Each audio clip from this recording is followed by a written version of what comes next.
So I was super into the Sonic games as a kid, and I've recently been revisiting them to see if they still hold up, looking at it now as an adult with any sort of critical eye. And Shadow the Hedgehog is one of the games that I replayed. This is not a review of Shadow the Hedgehog. I do not have the emotional strength to do a review of Shadow the Hedgehog, but I was looking on the Sonic Wiki page for Shadow the Hedgehog a little while ago. I think I originally went to it because I was trying to remember the name of a level. A lot of the level names don't really say much about the level. Like, I don't know what's going on in Lost Impact. But anyway, I ended up just scrolling down the whole article. The general language and word choices on the Sonic Wiki are just incredible. The trivia section was just such a non-stop infinite combo of absolute bangers that I was like, okay, I gotta make a mini video about this. For the record, this is nowhere near as traumatizing as the last wiki I talked about.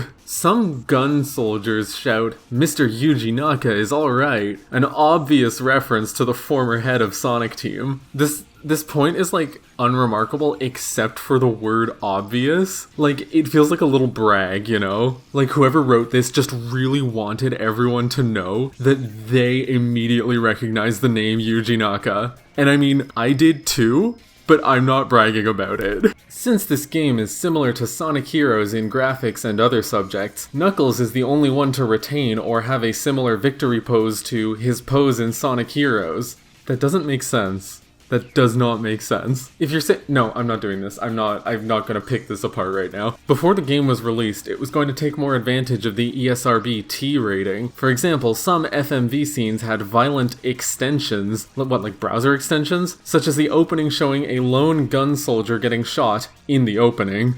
The alien's green blood was originally red. There's a little picture included, and if you ask me, that's a pretty violent color right there. And there were more instances of cursing, such as Sonic saying piss instead of tick. I understand, you're saying oh, that pisses me off instead of that ticks me off, but just the wording makes it sound like Sonic is just piss! Shadow the Hedgehog was supposed to have an odd type of first third person view. Now, what does that mean? There's a picture included, and the picture is very clearly third person, unless it's from the perspective of, another shadow watching this shadow.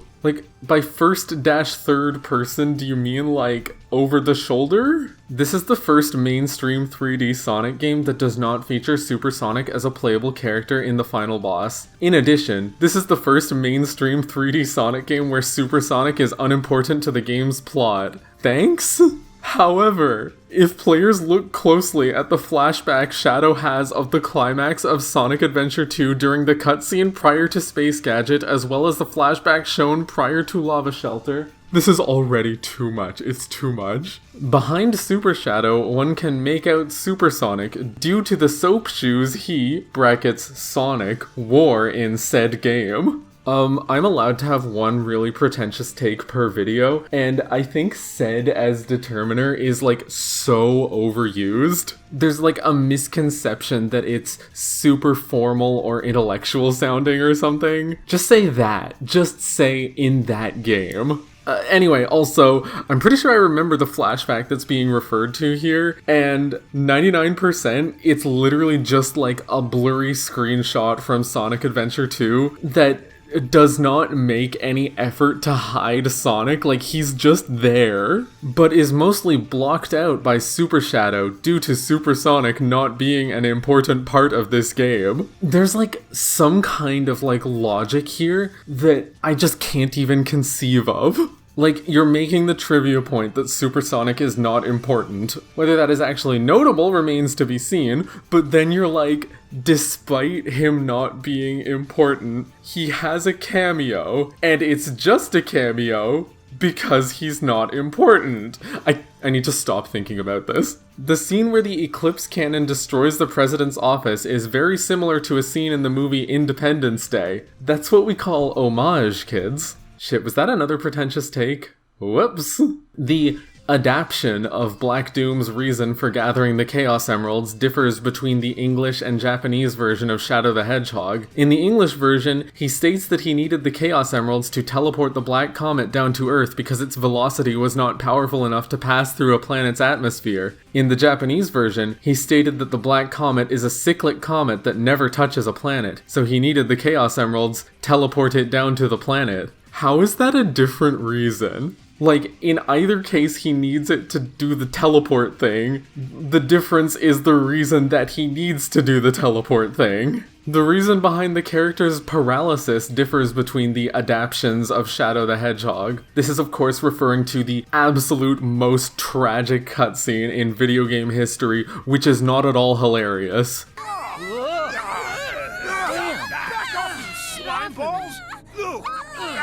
In the Japanese version, Black Doom states that the Black Comet releases a natural gas that, when coming into contact with the Earth's atmosphere, develops into a toxin that paralyzes nerve cells. In the English version, he states that the Black Comet has just released a nerve gas that paralyzes its victims when it has spread across the planet's crust. In what way is that different? We're splitting hairs at this point. I've saved my favorite trivia point for last.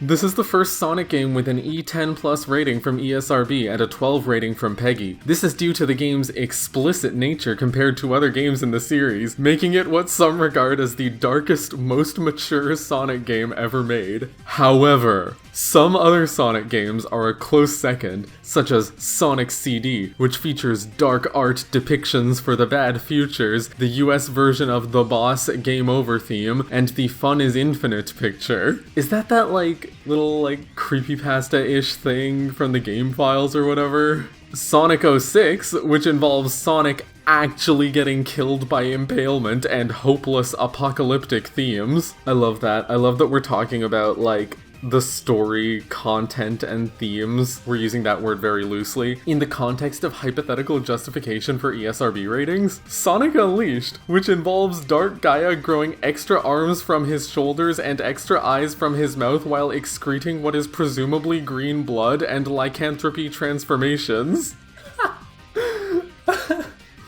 I'm completely obsessed with that one. The description literally sounds like Ebony Darkness Dementia Raven Way.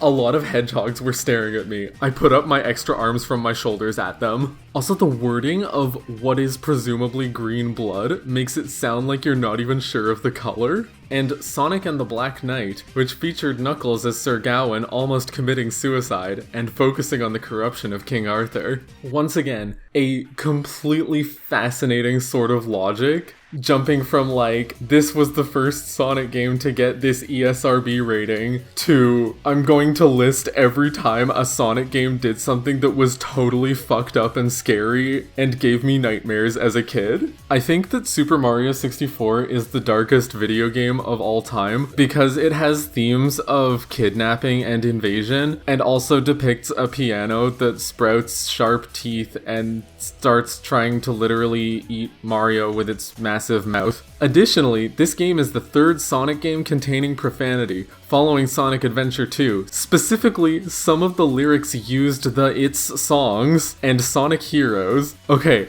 I don't remember the Sonic Heroes dialogue intimately well, but I fucking hope that this is referring to the bit where Amy says, "Oh my god." I'll never forget TV Tropes' timeless description of it. In Sonic Heroes, Amy blasphemes. Anyway, I don't really have a closer for this. There's not really any analysis that I can provide about this. It just gave me a laugh and I wanted to share that. Thanks for watching, see ya!